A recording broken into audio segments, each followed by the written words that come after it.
Hello everybody, this is Desiree and welcome to my channel. So for today's video, story time muna tayo about something that happened to me during my trip sa Macau. Just a bit of a heads up though, na I will be touching upon mental health and depression. So if this is something that might trigger you, then better skip this video nilang. So let's go ahead. So dun sa last video ko, pumunta nga tayo sa Macau's Giant Panda Pavilion. So yung kwento ko ngayon nangyari during the bus ride from the hotel papunta dun sa pavilion. So pagkasakay ko, nakita nyo naman, sobrang puno ng bus, standing na lang. I think this was around maybe 8-9 a.m. So feeling ko madami yung mga papasok, kaya punuan yung mga bus. And yun nga, sanay naman na din ako sa ganun. Kumbaga, sa mga MRT naman, tsaka sa mga bus dito sa atin, tumatayo naman na talaga ako. And kaya ko naman. Kailangan ko lang ng may mahahawakan kasi hindi ako ganun kagaling magbalanse. And minsan, kapag wala akong hawak or wala akong something na nakakapag-steady sa akin, ang tendency is, yun nga, pwede akong dumuos-dos or pwede akong mag-trip. Depende dun sa galaw ng bus or ng train. So, ito na nga, pumasok ako and then, ang ginawa ko immediately was to hold on to the pole. So, yung kamay ko, yung amputated na arm ko, yung left arm ko, nakakapit siya dun sa isang pole, and yung right hand ko naman, nakakapit siya dun sa likod ng isang upuan sa may harapan ko. And I was facing the window on the right side ng bus. So, a few minutes in ng bus ride, this is what happened.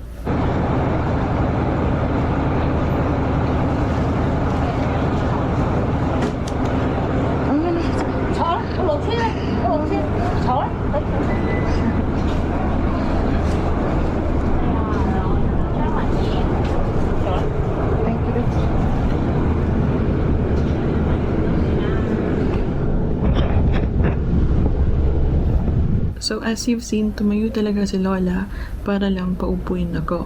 Now, she kept talking to me in Chinese. Siguro kasi akala niya maintindihan ko siya, pero hindi. But from yung sa unang sinabi niya, nung ino-offer niya sa akin yung seat, sabi niya, ang tingin ko lang na sabi niya is, sige na, umupo ka na kasi bababa din naman ako. So yun yung pagkakaintindi ko, kaya niya ako pinipilit. So, yun nga, kumbaga, ako kasi, yung parang sa atin na naman, usually ang priority natin is yun nga, mga matatanda, mga pregnant, yung may mobility issues, ganyan, na PWD. So, feeling ko naman, kumbaga kung sa listahan, no, nasa may babang banda pa ako. So, kung may mga priority seats, tinitignan ko lagi kung meron bang mas dapat na umupo doon. So, at that situation, dun sa bus na yon, I thought, for me, in my head, na mas deserve yan ni Lola. Mas kailangan ni Lola yan compared to me. But, sa point of view niya siguro, mas kailangan ko yon. So, instead of continuously declining her offer, eventually, umupo nga ako doon. And, I guess I was really parang caught off guard. Kasi parang I was really rendered speechless. And di ba umupo akong ganyan sa upuan niya na yun.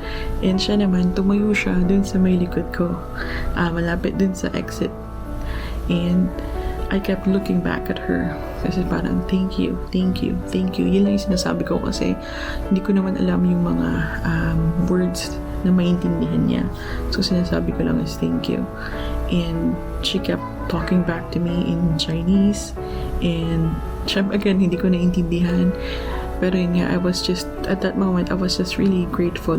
And bago siya bumaba, because she did indeed cut off at the next stop. So, bumaba siya dun sa next na stop, and bago siya bumaba, ginanon niya yung balikad ko. So, as in, hinisal niya ng ganon, ng mahigpit. And nung ride na yun, siguro, kasi mahaba yung ride, nakita nyo naman din sa last na video ko, yung estimated na travel natin is around 50 minutes, diba?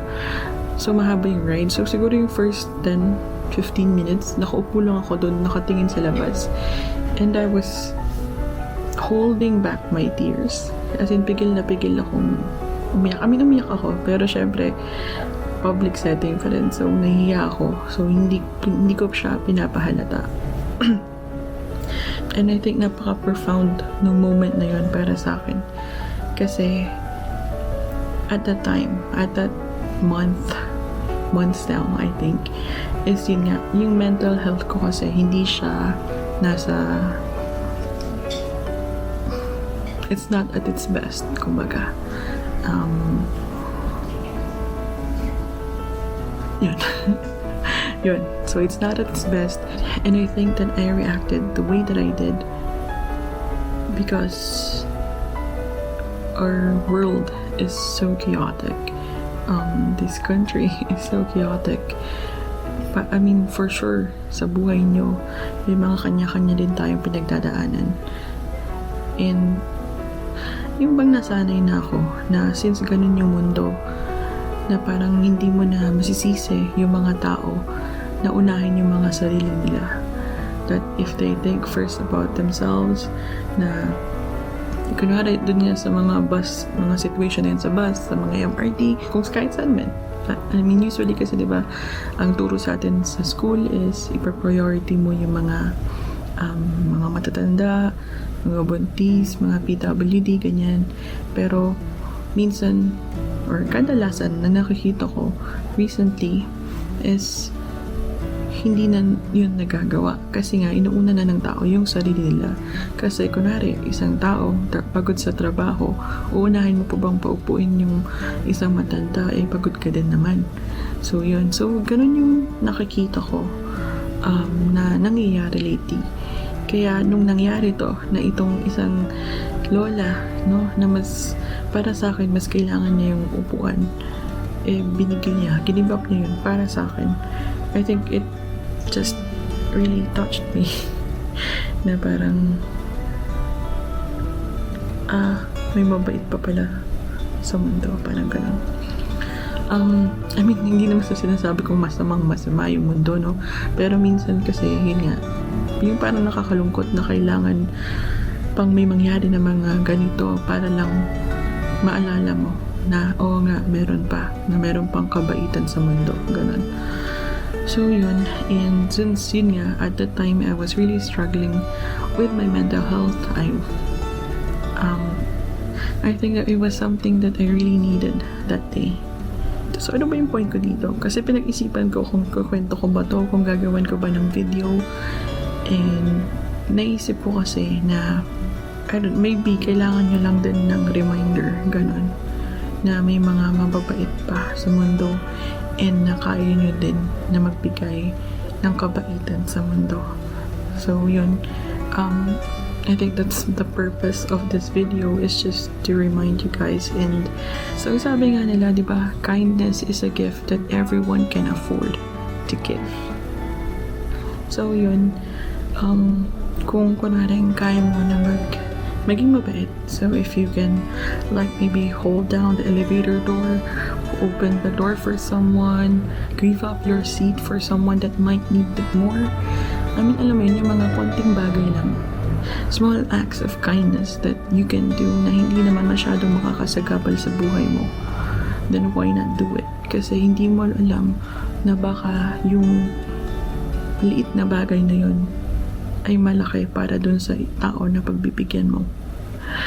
Na pwedeng yung maliit na bagay na yun, yun yung magsasalba sa kanya sa araw na yun, or pwedeng higit pa, di ba?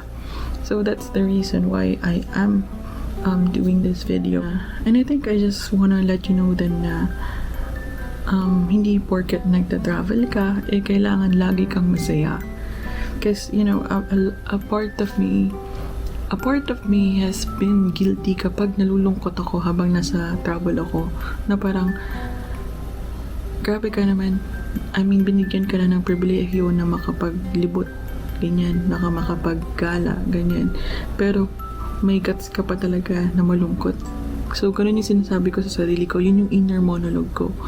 Pero yun nga, I'm here to tell you guys na it's okay to feel those things, valid naman yun. Kasi yung depression, yung pagiging malungkot, wala naman yung, hindi mo naman yun pwedeng i-schedule na pwedeng, sa ganitong araw lang ako pwedeng malungkot kasi ganito may lakad ako eh. So, hindi siya pwedeng ganun, di ba? Kailangan, it doesn't follow a schedule. You have to deal with it when it comes. And minsan, sa mga masasayang point pa ng buhay mo, dumarating yung mga ganun. And yun nga, so sinasabi ko lang na you're not selfish kapag nangyari yun sa'yo, na sa isang masaya dapat na moment is bigla kang makakaramdam ng melancholy, ganun. It's not, kumbaga, hindi yun mali para sa akin. I think that's me. Para sa akin, hindi dapat ika-guilty yun. So, yun lang. I just really wanted to make a short video about it kasi nga, kung kunwari man na sa video na to is, yun nga, may makinig sa akin kahit isa. I think that's worth it. That's worth the video. That's worth this. So that is it for this video. Thank you so much for watching. For the next uploads, babalik na ako dun sa Macau vlogs natin. I just really wanted to make this quick video. And yun lang. I hope you remember to be kind. Show a bit of kindness na lang. You just really never know. Kung yung maliit na bagay na ginawa mo can make a whole lot of difference to someone else. So yun lang. Thank you and see ya.